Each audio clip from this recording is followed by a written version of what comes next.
Now, the textbook ratio at the time was 1 book to 3 children. So what it means is that the 2 children who are sharing that desk will have the 1 book, maybe 10 to them. And then the person sitting in front of them will turn around. So then you ask yourself, what is that child seeing? And when those with the book want to be generous, then they will tilt the book to the side. So it means that neither child, among the 3 of them, nobody was seeing the writing like it should be. And President, let me thank you very much, because you understood the need and you quickly helped us to raise the ratio from 1 book to 3 children to 4 books to 1 child.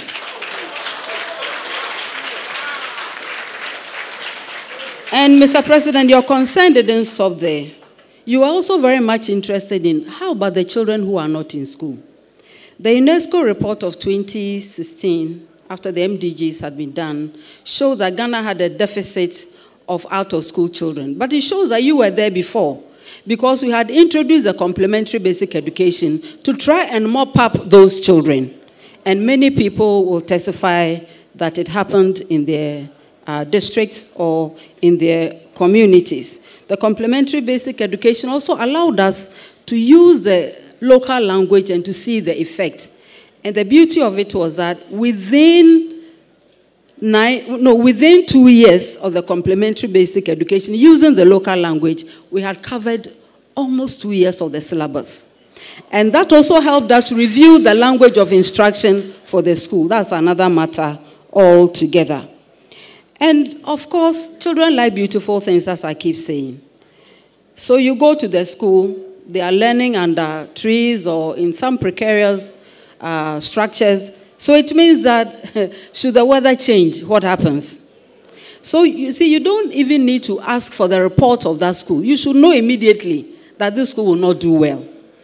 But then you also notice that these are your own children, they are your own relatives, and so on. So it should be a matter of concern for us. And that was why we removed the schools from under trees to the over 1,000 and so on that we did.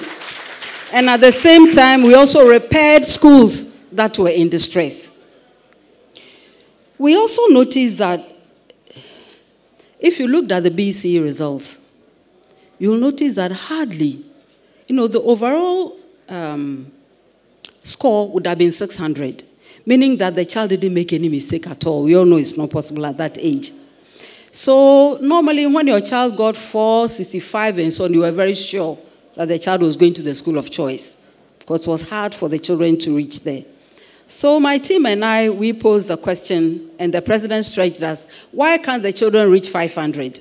What is the problem? So we noticed that by reducing the teacher absentees, we removed it from 27 to 7 when we were leaving. As I said, we increased the books in the schools. We retrained teachers. We also visited the syllabus in the colleges of education. We introduced the TTEL. I think in education I need a whole day, so I'll just jump, from one to the other. So as I was coming to the 500 one, so all these helped. And colleagues, in 2014, we broke the ceiling and we were excited at the ministry. We didn't have a party, but we were very happy. Maybe we should have. Anyway, so the highest I think was 507, and 11 students had scored that. We were very, very excited. In 2015, again, we made history, but the highest was 504.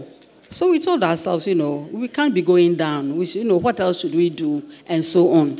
But still, we had done better than in the previous years. And actually, colleagues, we did our research way back to the Common Entrance days. And we looked at the data coming forward to see where are the gaps and what should we do. So our interventions were based on solid research, so that you solve some problems once and for all. So that it's not every year that you go to the same problem. That doesn't make for progress. And when we were exiting, do you know the number of students who made 500 and more? Over 500. And do you know the highest score? From 507, 506.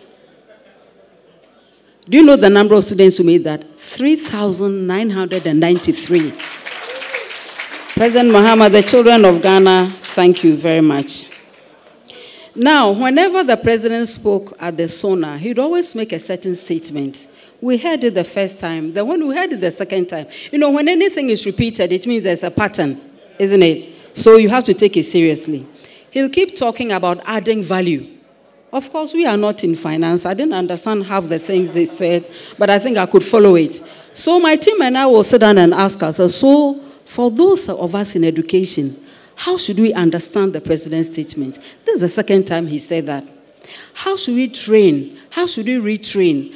Because you see, in education, every ministry is important, so we are not ranking. But what we want to say is that at the basis of, no matter what you have, if you don't train the people well, you have no property. You have no investment. So for us, the training of children, the training of people was very, very important for us. So if he is talking about adding value and adding value, what does our syllabus look like? What is the status of our vocational technical education? We noticed that there were about 125 of the 500 and more of the vocational schools under the ministry. The rest weren't. So whether they are or not, how do you reach out to them? So you need to look at the syllabus they are doing, advise and handhold to ensure that they're also giving the quality training.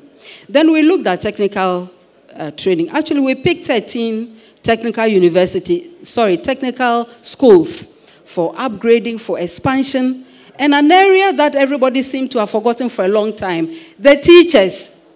What is the background of these teachers? Where did they train? When was the last time they had a workshop? Who provided the workshop? How does the president's interest to add value translate into the syllabus there? So it means that you need to look at that too. Okay. And then you also need to ask yourself, so where do these students end up? Most of them, the highest will be the diploma at the Polytechnic.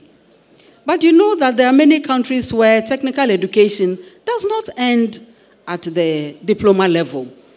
So we set up a team to do an evaluation of all the polytechnics. And that is where that idea came from, to raise the level and turn them into technical universities. The person who is doing construction must study to the highest level. The person doing plumbing must study to the highest level, refrigeration, whatever.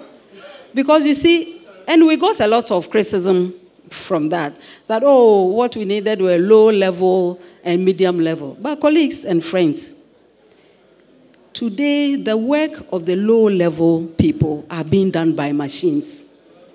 So if you don't raise the level of your training, yes, they'll get out of school all right, and they'll have very little to do. So we saw that education also had something to do with the level of unemployment among our youth. So that was also one intervention. And as at the time we were leaving, we had, was it 6 or 8? 8 of the technical schools that had been turned into technical universities. No, polytechnics turned into technical universities. And it wasn't just because we like your face or we like the region where you come from. We did an impartial, objective, technical study of each one of them. And because the initiative had come from the president, it became our responsibility to ensure that they had what they needed to transit. The rest of it, we can talk about at another level. And if we come to the tertiary level, no, the secondary level. Okay, so second cycle.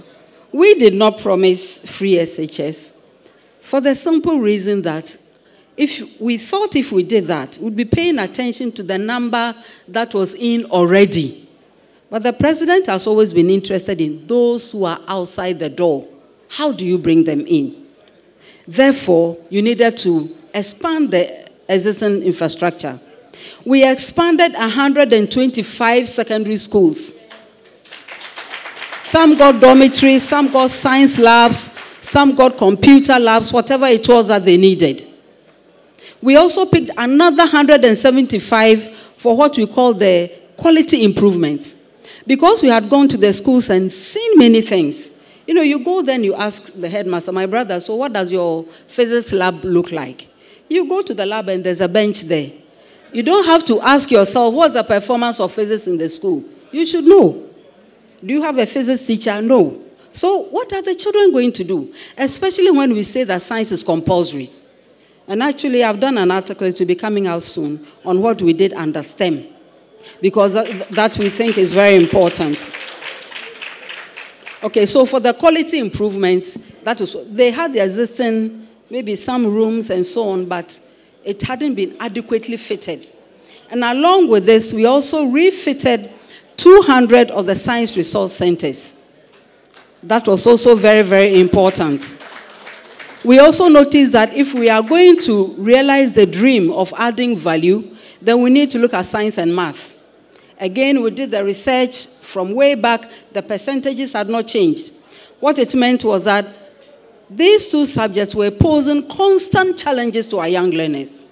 So we asked ourselves, what really is there about science or about mathematics that our children cannot pass? Lots of people who were not able to move up have been stopped because of these subjects. And we argue that these subjects can be taught, they can be learned, everybody can do it. So we set up a committee of eminent persons. I remember Professor Anku, Professor Jangma, Professor Namomensa. We brought in mathematics teachers who were supposed to be good. Because the one that got a lot of traction, the E-blocks. These E-blocks were designed not only with the technocrats, we also asked the learners themselves what schools they wanted to attend. Those who were attending day schools, what do they want to see? Those who attended day schools and had graduated, what do they want to see? We also did a survey of existing day schools in the country. That is the day publicly funded schools, not the private ones. So we've all seen them in our communities. And maybe there's a reason why they are never overpopulated. Everybody at that age, they want to go to the schools that look nice. Why not? So if that's the case, then we need to build them. So the rest, they are everywhere. We are told they are in the bush and so on. That doesn't faze us at all. Because if we remove that school, then the next school will be farther away than this one. So that's not an issue we want to deal with. And I want to sum up by very briefly talking about the universities. You know, along with all of this, 2 new universities were established at Ho and at Sunyani. And the Sunyani one, you know, it's not that we don't like the others, we like all of them. But because it was energy, and because we were struggling with energy, we were particularly interested in what we were doing. We were particularly interested in ensuring that they got proper research fund. Because at the time we were leaving, they were conducting research on creating the solar panels. So imagine what will happen to all of us if we were able to cut down on importation of this item so that we can expand the solar access. And then, of course, the World Bank had their competition, the Centers of Excellence. And with the support of the president, we put in the 24 million requirements, and Ghana got 3. We were very, very proud of that. Legon got 2, KNUST got 1. So you see, if there's turmoil in education today, it is totally uncalled for. Thank you very much. Professor Naana Opoku Agyeman.